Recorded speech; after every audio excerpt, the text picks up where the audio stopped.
퇴직을 앞둔 50대 직장인입니다. 아들은 가상자산에 투자하고 본인은 퇴직연금을 운용하고 있습니다. 어느 날 아들이 말합니다. 아빠, 내년부터 코인으로 돈 벌면 세금을 낸대. 아버지는 이렇게 묻습니다. 주식은 안 내는데 코인만 내는 거야. 바로 여기서 많은 분들이 고개를 갸우뚱하게 됩니다. 내년 1월 1일부터 가상자산 투자이익 가운데 250만 원을 초과한 부분에는 22%의 세금이 부과될 예정입니다. 그런데 한 가지 숫자가 더 있습니다. 가상자산 과세 폐지를 요구하는 국민청원에는 공개 8일 만에 5만 명 이상이 동의했습니다. 짧은 기간에 이만한 동의가 모였다는 것은 그만큼 관심이 뜨겁다는 뜻입니다. 여기서 시청자 여러분께 질문을 드려보겠습니다. 세금을 내는 것이 문제일까요? 아니면 같은 투자인데 자산마다 다른 기준을 적용하는 것이 문제일까요? 오늘은 단순히 세금을 낸다는 뉴스가 아닙니다. 왜 지금 이 논란이 커지고 있는지, 그리고 이 문제가 우리 가족의 자산 관리와 노후 준비에는 어떤 의미가 있는지를 함께 살펴보겠습니다. 특히 퇴직연금과 국민연금으로 노후를 준비하시는 분들이라면 이 뉴스가 결코 남의 이야기가 아닙니다. 오늘 끝까지 보시면 22%보다 더 중요한 숫자가 무엇인지 이해하게 되실 것입니다. 지금까지의 핵심을 한 문장으로 정리하면 이렇습니다. 가상자산 과세는 단순한 세율의 문제가 아니라 우리 가족의 투자 기준을 다시 묻는 질문입니다. 한 가지 가상의 사례를 보겠습니다. 직장인 정 씨는 올해 주식으로 500만 원을 벌었습니다. 직장인 송 씨는 같은 금액을 가상자산으로 벌었습니다. 수익은 똑같습니다. 하지만 세금은 달라질 수 있습니다. 바로 이 점 때문에 논란이 시작됐습니다. 현재 금융투자소득세는 폐지된 상태입니다. 반면 가상자산은 예정대로 과세가 추진되고 있습니다. 많은 투자자들은 왜 같은 투자인데 한쪽만 세금을 내야 하느냐는 질문을 던지고 있습니다. 여기서 중요한 것은 세금을 반대하느냐가 아닙니다. 기준이 같으냐는 것입니다. 경제에서는 이를 조세 형평성이라고 부릅니다. 비슷한 경제활동이라면 비슷한 과세 원칙이 적용되는 것이 바람직하다는 개념입니다. 바로 이 부분이 이번 논란의 핵심입니다. 조금 더 구체적으로 살펴보겠습니다. 정부는 가상자산 투자이익을 기타 소득으로 분류했습니다. 250만 원까지는 공제되고 이를 초과하는 금액에 대해 22%의 세율이 적용됩니다. 언뜻 보면 단순한 계산처럼 보입니다. 하지만 투자자 입장에서는 다른 그림이 그려집니다. 주식으로 수억 원을 벌어도 세금이 없는데 코인으로 몇백만 원을 벌었다고 세금을 내야 한다면 형평성에 어긋난다는 불만이 자연스럽게 나올 수밖에 없습니다. 여기서 헷갈린 분들 많습니다. 가상자산 과세가 새로운 제도라서 생기는 오해도 있습니다. 사실 가상자산 과세 자체는 이미 오래전부터 예고되어 있었습니다. 다만 시행 시기가 여러 차례 미뤄지면서 그 사이 금융투자소득세는 폐지되는 방향으로 흘러갔습니다. 결과적으로 두 제도의 운명이 엇갈리게 된 것입니다. 이 지점입니다. 투자자들이 불공정하다고 느끼는 진짜 이유는 세금 자체가 아니라 제도가 만들어진 순서와 타이밍에 있습니다. 그렇기 때문에 단순히 세율을 낮추는 것만으로는 논란이 쉽게 가라앉지 않을 수 있습니다. 여기서 노후 준비와 연결되는 지점이 있습니다. 퇴직연금이나 IRP로 자산을 운용하시는 분들도 자산 배분을 고민하실 때 주식형 상품과 가상자산 관련 상품 사이에서 과세 여부를 함께 고려하게 됩니다. 세금 제도가 다르면 같은 수익률이라도 실제로 손에 쥐는 금액이 달라지기 때문입니다. 그래서입니다. 이번 논란을 단순한 코인 투자자들만의 이슈로 보기 어려운 이유가 여기에 있습니다. 가상자산은 이제 20대만의 투자 수단이 아닙니다. 40대와 50대 직장인 가운데도 노후 자금의 일부를 가상자산에 배분하는 사례가 늘고 있습니다. 퇴직금 중간 정산을 받은 자금을 일부 가상자산에 투자했다는 이야기도 주변에서 심심치 않게 들립니다. 이런 상황에서 과세 기준이 명확하지 않다면 투자 계획 자체를 다시 짜야 하는 상황이 생길 수 있습니다. 지금까지의 핵심을 한 문장으로 정리하면 이렇습니다. 이번 논란의 본질은 세금을 내느냐 마느냐가 아니라 같은 투자에 같은 기준이 적용되는가에 있습니다. 그런데 여기서 끝이 아닙니다. 더 중요한 이야기가 남아 있습니다. 가상자산은 주식과 구조 자체가 다르기 때문입니다. 많은 분들이 놓치고 있는 부분이 있습니다. 가상자산에는 주식에는 없는 거래가 존재합니다. 대표적인 것이 스테이킹입니다.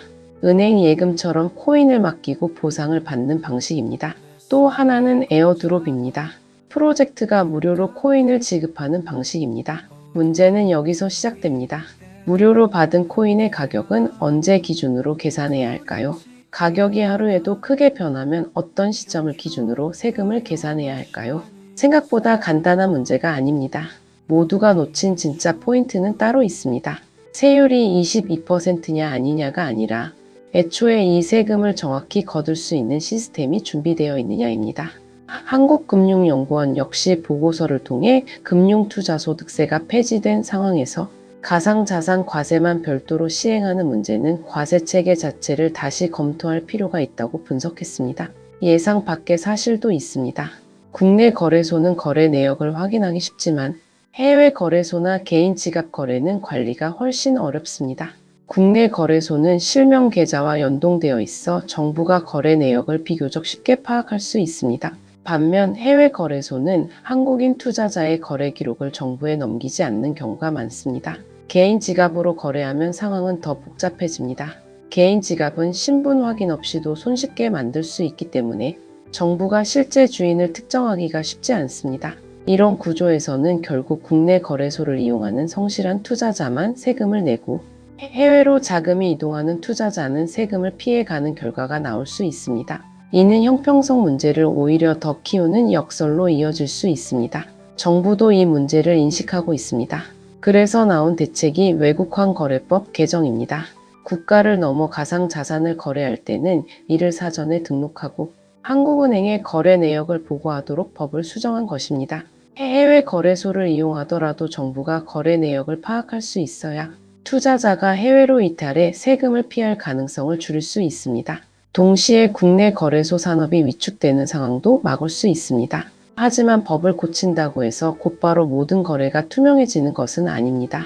실제 신고와 보고가 얼마나 촘촘하게 이루어지는지가 관건입니다.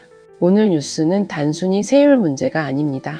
세금을 부과할 수 있는 시스템이 충분한가에 대한 질문이기도 합니다. 여기서 노후 자산과 연결해 생각해 볼 부분이 있습니다.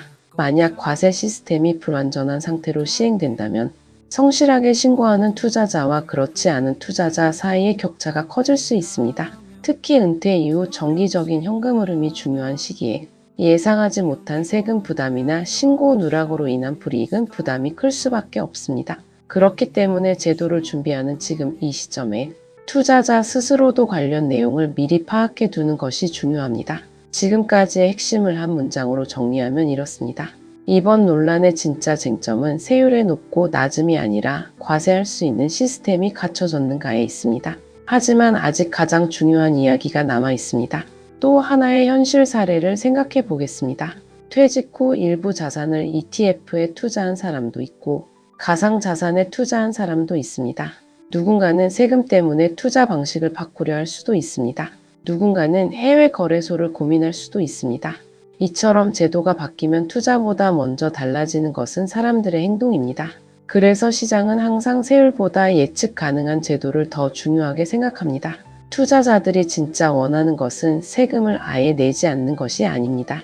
언제 어떤 기준으로 얼마를 내야 하는지를 미리 알고 계획할 수 있는 제도입니다. 이것이 명확하지 않으면 같은 소득이라도 신고 시점이나 방법에 따라 결과가 달라질 수 있습니다. 그리고 이런 불확실성은 결국 투자 심리 위축으로 이어질 가능성이 있습니다. 오늘 뉴스가 우리에게 던지는 질문도 같습니다. 세금을 내느냐 안 내느냐의 문제가 아닙니다. 모든 투자자에게 같은 기준이 적용되는가? 그리고 누구나 이해할 수 있는 제도가 만들어지는가?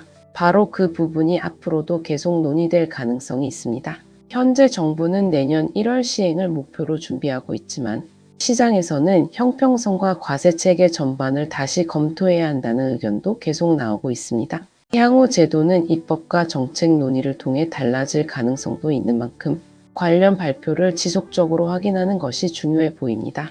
특히 은퇴 자산의 일부를 가상자산에 배분하고 계신 분들이라면 과세 기준과 신고 절차가 어떻게 확정되는지 꾸준히 살펴보실 필요가 있습니다. 작은 제도 변화 하나가 노후 현금 흐름 전체에 영향을 줄 수 있기 때문입니다. 오늘 뉴스의 핵심을 한 문장으로 정리하면 이렇습니다. 이번 논란은 22%라는 숫자가 아니라 같은 투자에 같은 기준을 적용할 것인가에 대한 논쟁입니다. 여러분은 어떻게 생각하십니까? 가상자산도 다른 금융상품과 동일한 기준으로 과세하는 것이 맞다고 보시나요? 아니면 별도의 과세 체계를 유지하는 것이 더 적절하다고 보시나요? 여러분의 경험과 생각을 댓글로 함께 나눠주시기 바랍니다. 다음 시간에는 가상자산 과세가 실제 투자 전략과 국내 거래소, 해외 거래소 이용 방식에 어떤 변화를 가져올 수 있는지도 함께 살펴보겠습니다. 구독과 좋아요는 한 번 더 생각해 보게 만드는 힘이 됩니다. 오늘도 행복한 하루 되세요. 감사합니다.